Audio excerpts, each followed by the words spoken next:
오늘 본문 시편 45편에 있는 말씀을 가지고 왕의 결혼이라는 제목으로 여러분들과 말씀을 나누기를 원합니다. 오늘 말씀은 특별히 생명의 삶을 진행하는 가운데에서 본문으로 선정하게 됐습니다. 인간의 삶에 크고 작은 기쁜 일들이 많이 있을 것입니다. 그렇지만 인생에 있어서 가장 행복하고 기념이 될 만한 일이 있다면 그것은 어쩌면 결혼식을 하는 날 아닐까요? 결혼하는 사람들의 얼굴은 하나같이 행복하기만 합니다. 주변 사람들 또한 함께 기뻐하고 또 즐거워하면서 새로운 출발을 축복해 주지요. 그래서 이제 그날만큼은 신랑 신부를 최고로 멋지게 꾸며주기도 합니다. 생애 가장 아름다운 날이 되도록 주변 사람들은 정성을 기울여서 시중을 들기도 하지요. 신방을 다니다 보면 우리 권사님들, 집사님들의 결혼 사진을 가끔 볼 때가 있습니다. 그러면 이런 모습이었어? 하고 생각할 때가 있습니다. 여전히 아름다우십니다. 그런데 그때는 더 아름다우시더라고요. 일반인들의 결혼도 이런데 하물며 왕의 결혼은 어떠했을까요? 아직 왕정이 유지되고 있는 국가들이 종종 있는 것 같습니다. 영국을 비롯해서 몇 개의 나라가 있는 것 같습니다. 그런데 그런 나라에서 왕의 결혼을 보게 되는 기회가 있는데 그때가 되면 아주 세계적으로 떠들썩하지요. 왕의 결혼은 세계의 결혼으로 이슈가 되기도 합니다. 왜 그럴까? 왜 일반인들의 결혼과는 비교될 수 없을 만큼의 그런 일들, 또 화려함과 또 관심을 받을까? 그것은 다른 것이 아니라 왕이라고 하는 지위가 그의 영광과 위엄을 나타내고 있기 때문이죠. 오늘 본문 시편 45편은요, 왕과 그의 신부의 결혼을 축하하는 제왕시입니다. 그리고 이 시편은 왕과 그의 신부의 영광과 위엄, 그리고 그 사랑의 관계를 노래하고 있는 사랑의 시이죠. 그래서 시편 45편을요, 시편 속의 아가서라고도 얘기를 합니다.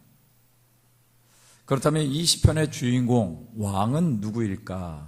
왕은 무엇을 예표하고 있을까라는 것입니다. 여러분들, 이 왕이 누구를 예표하는지 아시겠습니까? 예수 그리스도이십니다. 그러면 신부는 누구일까요? 교회인 저와 여러분들이십니다. 그러므로 시편 45편은요, 예수 그리스도를 만왕의 왕으로 세우신 하나님의 주권을 찬양하고 예수 그리스도와 신부인 교회의 혼인잔치를 노래한 메시아의 예언시인 것이죠. 이 본 시편의 기자는요, 1절에 왕의 결혼에 대해서 기쁜 마음이 극에 달해서 이렇게 표현하고 있습니다. 자기의 혀가 작가의 붓과 같이 되어서 찬양한다고 말입니다. 그러면서 찬양의 목적을 17절에 나타내고 있는데, 내가 왕의 이름을 만세에 기억하게 하리니 라고 말하고 있습니다. 찬양의 목적이 무엇이라고요? 내가 왕의 이름을 만세에 기억하게 할 거다. 저와 여러분들이 이곳에서 예배드리면서 찬양하고 있는 것이 그저 흥얼거리는 노래가 되지 않기를 주님의 이름으로 축원드립니다. 저와 여러분들이 찬양하는 것은 오늘 우리의 왕 대신 그분의 이름을 만세에 기리도록 기억하게 하는 것인 줄 믿습니다. 저와 여러분들이 찬양과 하나님 나라에 가서 다 보게 될 것입니다. 우리가 어떻게 찬양했는지, 어떤 마음으로 찬양했는지. 그런데 오늘 시편에 있는 17절의 말씀처럼 만왕의 왕을 기리면서 찬양한 것이라면 우리 하나님도 기뻐하시고 기억하시리라고 믿습니다. 왕의 결혼이 얼마나 기뻤는지 주체할 수 없을 정도로 그렇게 시편 기자는 표현하고 있습니다. 오늘 말씀을 통해서 예수님과 성도의 혼인 속에 담긴 뜻이 무엇인지를 깨닫고 삶에 적용하시고 누리게 되시기를 주의 이름으로 축원드립니다. 첫째, 왕의 위엄과 영광입니다. 이 본시편의 배경에 있는 왕은 혹시 누구일까요? 이 당시의 인물의 해당되는 사람이 있을 것 같습니다. 그래서 학자들은 솔로몬 왕이었을 것이다 라고 추정을 하고 있습니다. 솔로몬 왕의 권세와 그 위엄은 세계 역사 가운데 있어서도 왕 중에서도 가장 으뜸일 것이라는 주장이 있을 정도로 대단한 분이죠. 먼저 이 시편 기자는 왕의 위엄과 영광을 말하기 전에 그의 아름다움에 대해서 말하고 있습니다. 2절 말씀입니다. 함께 읽어볼까요? 시작. 왕은 사람들보다 아름다워 은혜를 입술에 머금으니 그러므로 하나님이 왕에게 영원히 복을 주시도다. 왕은 일반 백성들과 비교할 수 없는 매우 뛰어난 아름다움을 가지고 있다라고 찬양하고 있습니다. 그런데요, 그 아름다움이 어디에서 나올까요? 왕이기 때문에 아름다울까요? 아니면 왕하면 우리는 무조건 잘생겨야 된다라는 고정관념이 있는 것은 아닙니까? 그래서 마치 왕하면 그 외모가 그렇게 아름다울 것이라고 생각하는데 오늘 말씀은 그런 외모에 대한 것이 아니라 바로 인격에 대한 아름다움입니다. 왜냐하면 그의 입술에 은혜로운 말이 부어져 흘러넘치고 있기 때문입니다. 그런데 왕의 아름다움은요, 하나님이 왕에게 영원히 복을 주셨기 때문입니다. 하나님이 왕에게 말과 인격과 그 내면의 아름다움을 주셨기에 그 아름다움은 확실한 것이고 영원한 것인 줄 믿습니다. 예수님의 입에서 나오는 말은 모두가 아름다운 것인 줄 믿습니다. 하나님께서 영원한 복으로 주신 아름다운 극치가 예수님이시고 예수님의 입으로 나온 말씀인 줄 믿습니다. 그렇다면 우리는 그 아름다움을 사모해야 할 줄 믿습니다. 만왕의 왕이신 예수 그리스도의 위엄과 영광은 어떻게 우리에게 나타날까요? 첫째는요, 예수님의 신성과 인성에 잘 나타나고 있다는 것입니다. 히브리서 1장 8절에서 9절 말씀에 보니까 아들에 관하여는 하나님이요 주의 보좌는 영영하며 주의 나라의 규는 공평한 규이니라. 주께서 의를 사랑하시고 불법을 미워하셨으니 그러므로 하나님 곧 주의 하나님이 즐거움의 기름을 주께 부어 주를 동류들보다 뛰어나게 하셨도다 하였고 라고 히브리서 기자가 예수님에 대해서 설명하면서 시편 45편 7절의 말씀을 그대로 인용하는 것을 봅니다. 예수 그리스도는 하나님으로부터 왕으로 기름 부음을 받으시고 완전한 영광과 위엄의 신성과 인성을 가지고 이 땅에 오셨습니다. 그리고 하나님의 구속사역을 통해서 완전하신 하나님의 보좌와 규를 나타내신 사명을 감당하셨습니다. 둘째는요, 의의 전쟁에서 이기신 공의로운 심판자의 모습으로 나타납니다. 3절 말씀에 보니까 용사여 칼을 허리에 차고 왕의 영화와 위엄을 입으소서라고 말씀하고 있는데 예수 그리스도는 전쟁에 능한 용사이신 줄 믿습니다. 그 용사이신 왕이 칼을 허리에 찬다고 성경이 얘기하고 있습니다. 여러분, 칼의 용도가 무엇일까요? 칼의 용도는 자기의 왕됨을 지키기 위한 칼일까요? 아닐 것입니다. 왕이 찬 무기인 칼은 절대적 권세를 가지고 자기 백성을 보호하고 악한 자들을 심판하는 권세를 말하는 것인 줄 믿습니다. 왕에 있어서 칼은 자기 백성을 보호하는 것입니다. 자기 백성을 보호하는 것이 왕의 칼입니다. 히브리서 4장 12절 말씀, 하나님의 말씀은 살아있고 활력이 있어 좌우의 날선 어떤 검보다도 예리하여 혼과 영과 및 관절과 골수를 찔러 쪼개기까지 하며 또 마음의 생각과 뜻을 판단하시나니. 우리 주님의 말씀, 이 말씀은 우리의 영혼을 간수하기 위한 절대 권세의 무기인 줄 믿습니다. 이 칼은 예수 그리스도의 입에서 나오는 말씀입니다.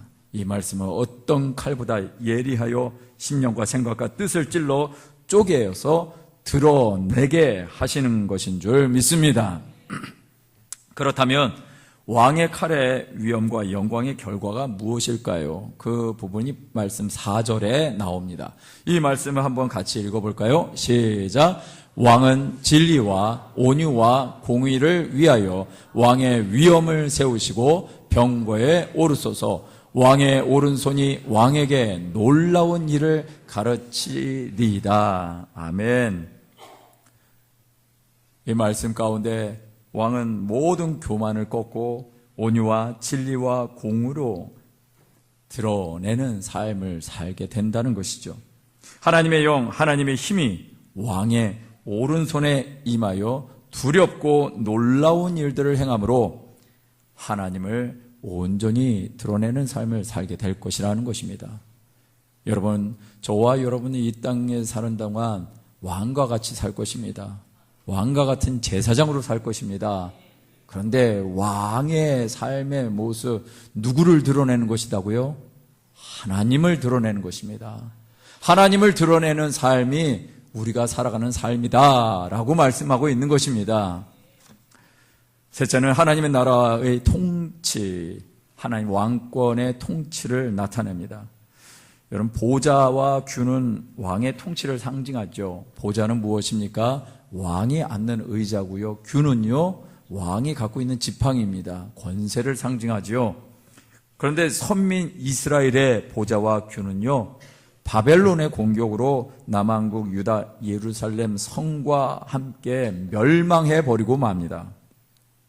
그러나 하나님의 언약은 만왕의 왕이신 예수 그리스도를 통해서 온전히 성취되고 그 보좌와 균은 영원히 흔들림이 없이 지속되어지는 것인 줄 믿습니다. 시편 145편 13절에도 이런 말씀이 있습니다. 함께 읽어볼까요?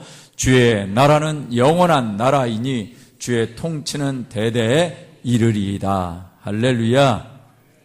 주의 나라는 영원한 나라랍니다. 여러분, 이 땅 가운데 영원한 나라가 있나요?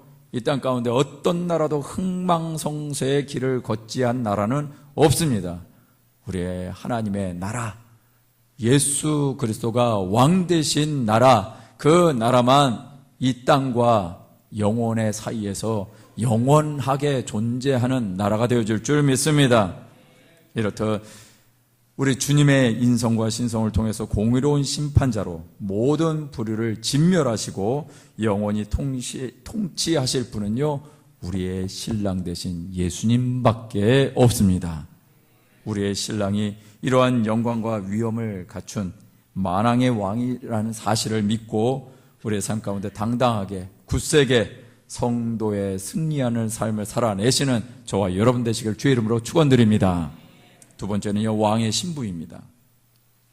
8절에서 9절 말씀에 왕의 신부가 누릴 영광과 위엄에 대해서 묘사를 하고 있는데요, 왕의 모든 옷은 몰약과 침향과 육개의 향기가 있으며 상하궁에서 나오는 현악은 왕을 즐겁게 하도다. 왕이 가까이 하는 여인들 중에는 왕들의 딸이 있으며 왕후는 오빌의 금으로 꾸미고 왕의 오른쪽에 서도다. 왕의 신부가 누리는 영광과 위엄을 말하면서 먼저 왕의 의복에 대해서 얘기를 하고 있습니다. 그런데 그 의복에는 진귀한 향내가 난다라고 말하고 있는 것이죠. 이 말씀은 왕이 향수를 많이 뿌리는 것, 이것이 왕이 할 일이다, 이런 얘기가 아니고요. 왕의 행실과 인격의 향기, 이것이 매우 고상하다라는 것입니다. 왕의 신부가 누릴 여러 가지 외형적인 화려함과 풍요로움이 있을 것입니다. 우리가 결혼식을 하더라도 결혼식장에 화려한 드레스와 이쁜 화장과 이것저것 주렁주렁 달고 또 머리에도 뭔가 씌우고 그렇게 갑니다. 이런 모든 것이 왕의 신부에게 있어서는 중요한 것일 것입니다. 그러나 더 중요한 것이 있죠. 무엇이 중요할까요? 신랑이 중요한 것 아니겠습니까? 자칫 잘못하면 신랑의 중요성보다 나를 치장하고 나의 화려함을 앞세우는 것이 먼저 될 수 있는 것, 이것이 오늘 우리가 살아가는 신앙생활에 있어서 중요한 부분인 것 같습니다. 저와 여러분들이 아름답게 신앙생활 할 수 있습니다. 여러 가지 봉사도 하시고 여러 가지 선한 일들도 행하실 수 있습니다. 그런데 자칫 잘못하면 누구를 잃어버릴 수 있다? 신랑 되신 예수님을 잊어버릴 수 있다라는 것입니다. 그래서 우리는 반드시 신랑을 챙겨야 됩니다. 여기 여성 동지들의 얼굴이 점점 어두워지고 있습니다. 네. 여러분, 이 신랑 누군지 아시죠? 예수 그리스도이십니다. 신부가 왕과 함께 누릴 모든 영광과 위엄의 근본은 왕의 인격에서 나온다라는 것이죠.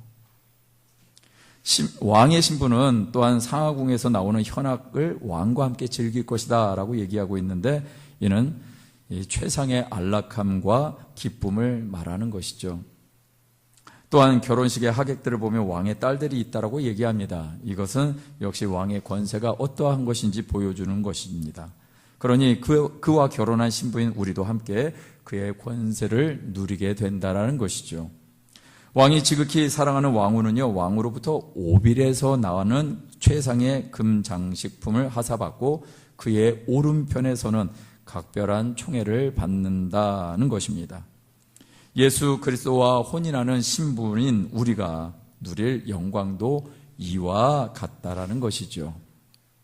또한 13절은요, 왕의 신부의 지위가 어떠한지를 말하고 있는데, 13절 말씀해 보니까 왕의 딸은 궁중에서 모든 영화를 누리고 그의 옷은 금으로 수놓았도다. 왕의 신부를 왕의 딸이라고 부르는 이유는요, 그 신부가 왕에게 있어서 굉장히 소중했기 때문에 그런 표현을 쓴 것 같습니다. 그 신부가 왕의 궁중에서 모든 영화를 누리게 될 거다라고 말씀하고 있는 것이죠. 그런데 왕의 신부에게 주어진 권세와 영광은 무엇으로만 가능합니까? 오직 왕과의 결합, 왕과의 결혼을 통해서만 주어진다라는 것입니다. 시편 기자는 왕의 신부가 어떤 자질이 있어서 이런 영화를 누린다라고 말하고 있는 것이 한 절도 언급되지 않고 있습니다. 왕의 신부가 어떤 자격이 있고 어떤 모양을 하고 있고 어떤 얼굴을 하고 있어서 왕의 신부가 됐다란 얘기가 없습니다. 그녀의 어떠함과는 아무런 상관이 없다라는 말이죠. 이는 성도가 오직 예수 그리스도를 믿고 따를 때, 다시 말해서 예수님과 연합이 이루어질 때 얻게 되는 지위와 권세와 능력을 의미하는 것입니다. 본문은 왕의 신부가 왕후답게 되는 것에 대해서 이렇게 말씀하고 있습니다. 10절에서 11절까지입니다. 한번 이 말씀을 읽겠습니다. 시작. 딸이여,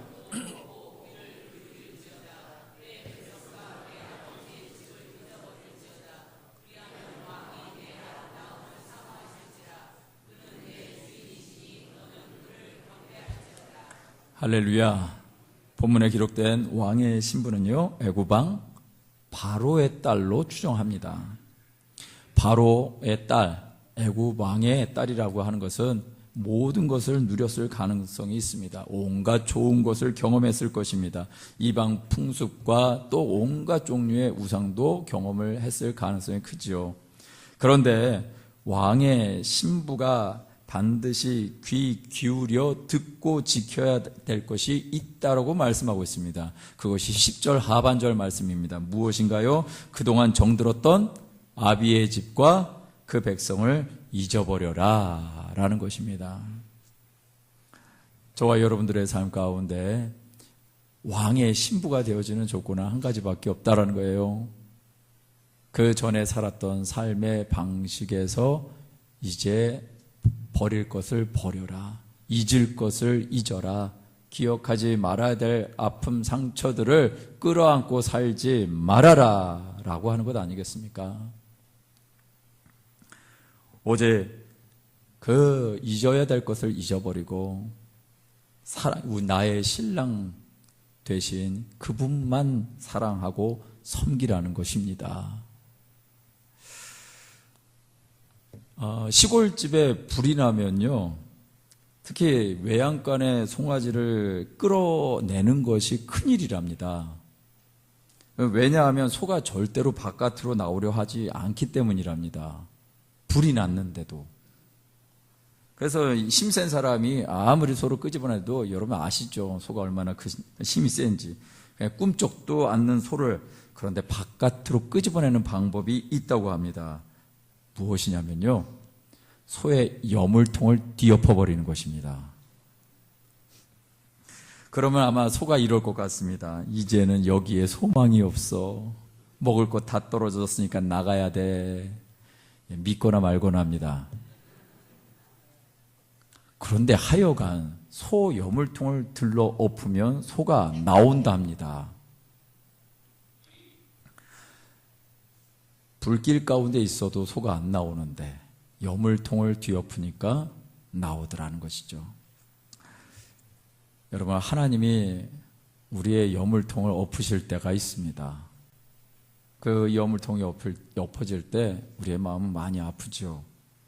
그러나 이로 인해서 여물통이 내 인생의 주인이 아니라 예수님이 나의 모든 것 되심을 나중에서야 깨닫게 되는 것이죠.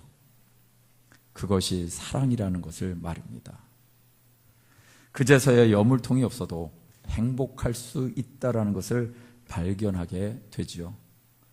주님의 사랑이 그 어떤 여물통보다도 귀하다는 것을 알게 되는 것, 이것이 우리가 주님, 신랑 되신 주님만 사랑하는 것 아니겠습니까? 예수 그리스도와의 혼인은요, 과거의 죄와 완전한 결별을 의미합니다. 예수 그리스도와 결합하고 온전히 그만 사랑하고 그만 섬기는 헌신과 사랑의 결단이 바로 예수 그리스도와의 혼인인 것입니다. 에베소서 4장 22절에서 24절까지의 말씀을 우리 한번 읽겠습니다. 시작. 너희는 유혹의 욕심을 따라 썩어져가는 구습을 따르는 옛사람을 벗어버리고 오직 너희의 심령이 새롭게 되어 하나님을 따라 의와 진리의 거룩함으로 지으심을 받은 새 사람을 입으라. 우리가 왕의 신부로서의 권리와 영광과 위협을 갖게 되는 유일한 조건은요, 과거를 청산하는 것입니다. 그리고 그 과거를 청산하게 하시는 예수 그리스도와의 완전한 연합밖에 없습니다. 예수님이 나와 하나임을 믿는 저와 여러분 되셔서 새 삶을 누리시기를 주님의 이름으로 축원드립니다. 세 번째는요, 왕권의 영원한 계승과 보존입니다. 왕권이 미치는 영향력에 대해서 시편 45편에 두 가지로 설명하고 있는데요, 먼저는 왕의 왕권은 모든 이방, 모든 민족에게로 미친다라는 것입니다. 14절과 15절 말씀에 보니까 수놓은 옷을 입은 그는 왕께로 인도함을 받으며 시종하는 친구 처녀들도 왕께로 이끌려 갈 것이라. 그들은 기쁨과 즐거움으로 인도함을 받고 왕궁에 들어가리로다. 이 당시 유대인의 결혼 풍습에서는요, 신랑이 자기 친구들을 데리고 신부 집에 갑니다. 그리고 신부를 자기 집으로 데리고 와서 결혼식을 올리지요. 이처럼 왕이 친히 신부의 아비 집에서부터 왕궁으로 신부를 인도한 것입니다. 이때 신부의 여종도 함께 신랑의 소유가 되는데 그들이 그것을 기뻐하고 즐거워한답니다.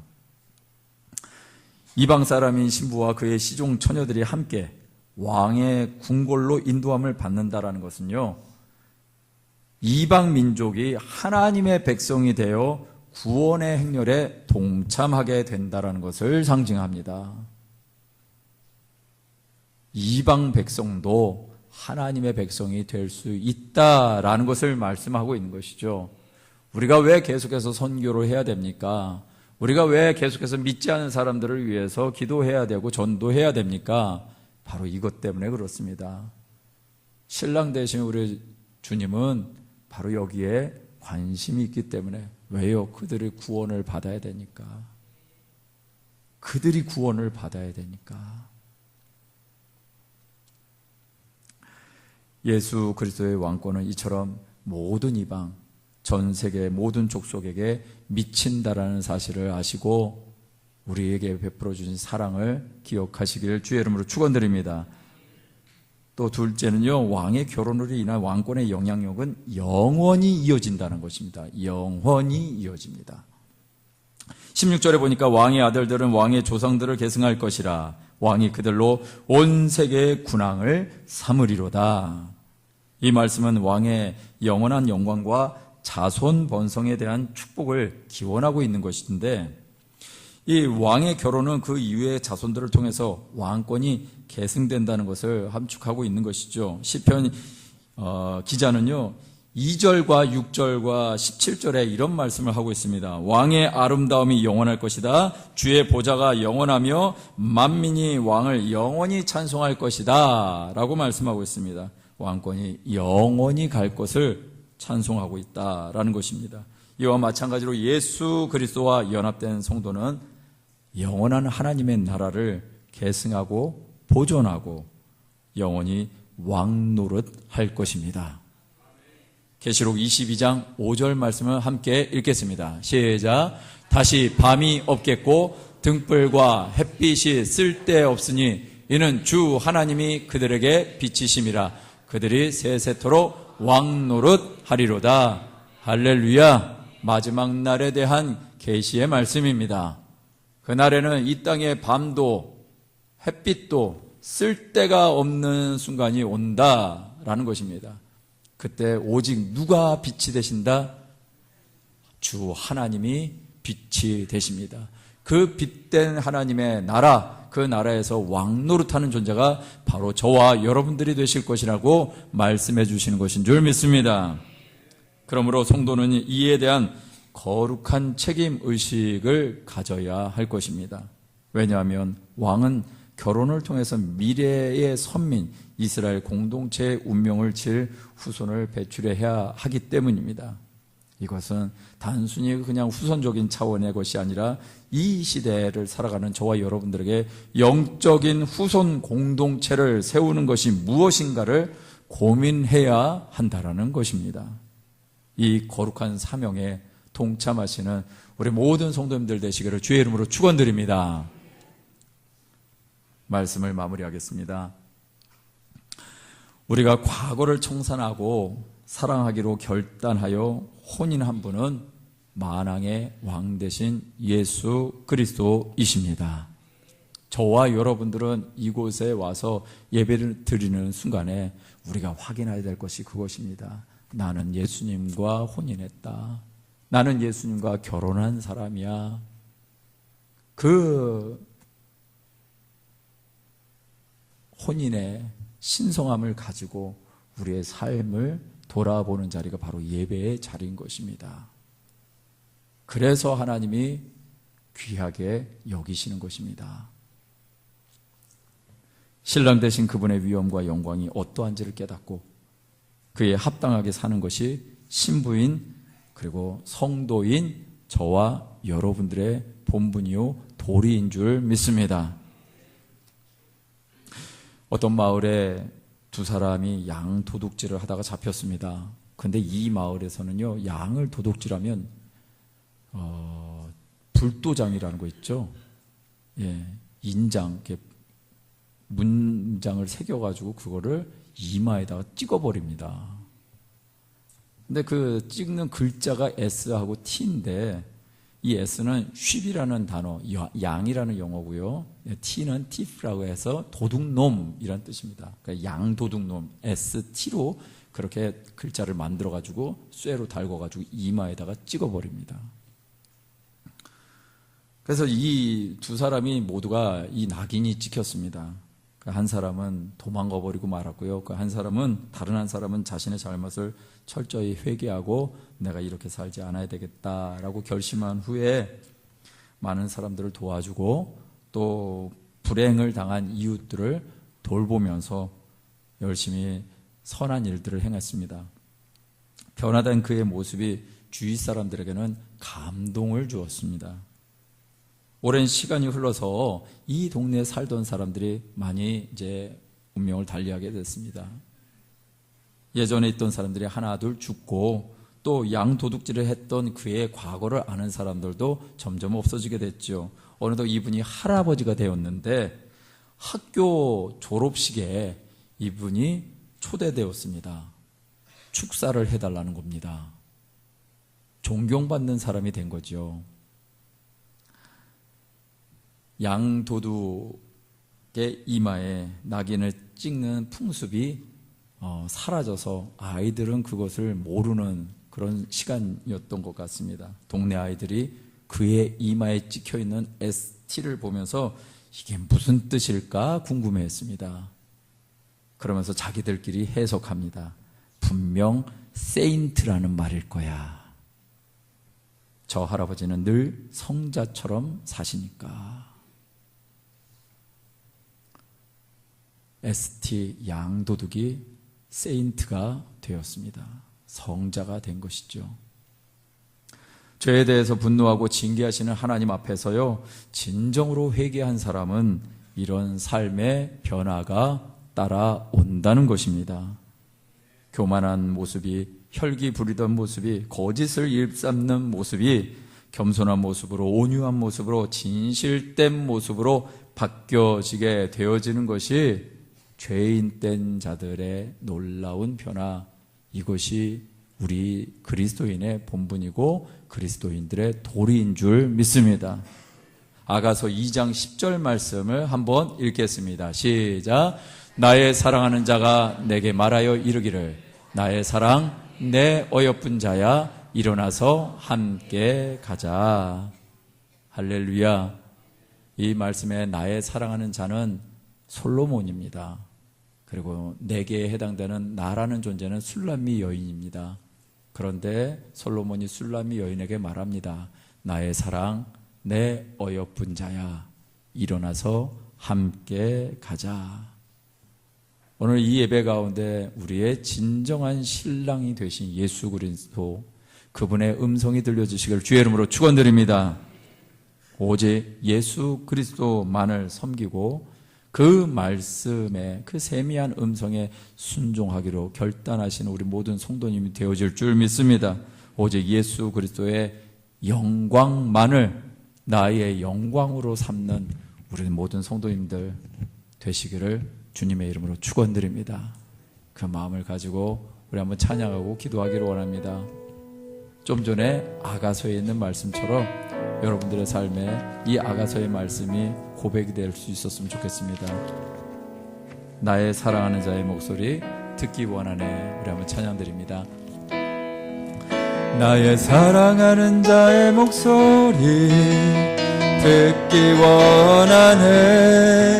나의 사랑 나의 어여쁜 자야 바위 틈은 밀한 곳에서 듣기 원하네. 부드러운 주님의 음성. 다시 한번 고백할까요? 나의 사랑하는 자의 목소리 듣기 원하네. 나의 사랑 나의 어여쁜 자야 바위 틈은 밀한 곳에서 듣기 원하네. 부드러운 주님의 음성. 나의 사랑 나의 사랑 나의 사랑 나의 사랑 나의 어여쁜 자야 일어나 함께 가자. 나의 사랑 나의 사랑 나의 어여쁜 자야 일어나 함께 가자. 이 시간 한번 두 손을 높이 들고 찬양할까요? 나의 사랑하는 자의 목소리 듣기 원하네. 나의 사랑 나의 어여쁜 자야 바위 틈은 밀한 곳에서 듣기 원하네. 아멘. 부드러운 주님의 음성. 나의 사랑 사랑 나의 사랑 나의 사랑 나의 사랑 나의 어여쁜 자야 일어나 함께 가자 나의 사랑 나의 사랑 나의 어여쁜 자야 일어나 함께 가자 다시 한번 고백합니다 나의 사랑 나의 사랑 나의 사랑 나의 어여쁜 자야 일어나 함께 가자 나의 사랑 나의 사랑 나의 어여쁜 자야 일어나 함께 가자 이 시간 주님의 음성 우리와 함께 가기를 원하시는 주님의 음성 앞에 우리가 반응하기를 원합니다. 내게 원하시는 것을 분별하고 깨달아 순종하며 하나님의 뜻을 이루어드리는 진정한 신부가 되어지는 우리 모두가 되어지게 달라고 주여 한번 부르시는 통성으로 기도합니다. 주여 아버지 하나님이여 이 시간에 우리 가운데 역사하여 주셔서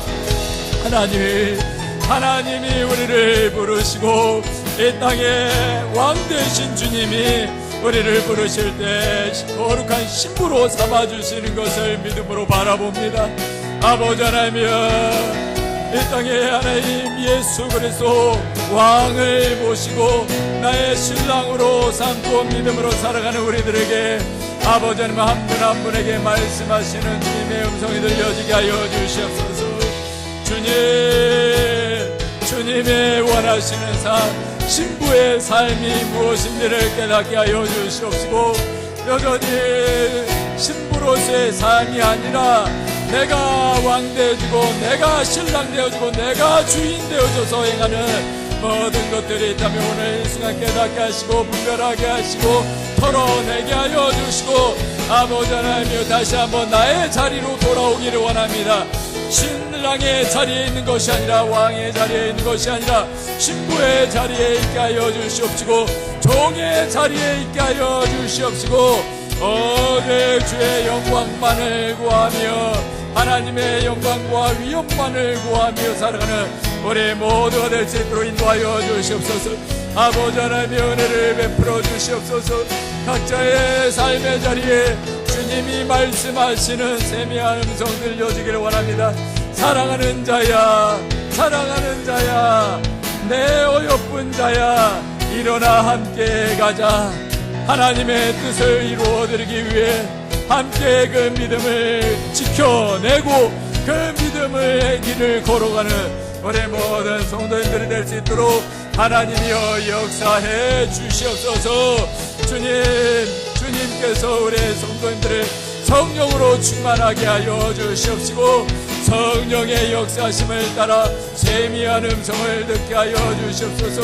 하나님의 소원을 갖게 하여 주시고 하나님의 뜻을 향해서 우리의 가정에 하나님의 뜻이 세워질 것이 무엇인지를 알게 하여 주시옵소서. 우리 한번 찬양합니다. 나의 사랑 나의 사랑 나의 사랑 나의 어여쁜 자야 일어나 함께 가자. 나의 사랑 나의 사랑 나의 어여쁜 자야 일어나 함께 가자. 다시 한번 고백합니다. 나의 사랑 나의 사랑 나의 사랑 나의 어여쁜 자야 일어나 함께 가자. 나의 사랑 나의 사랑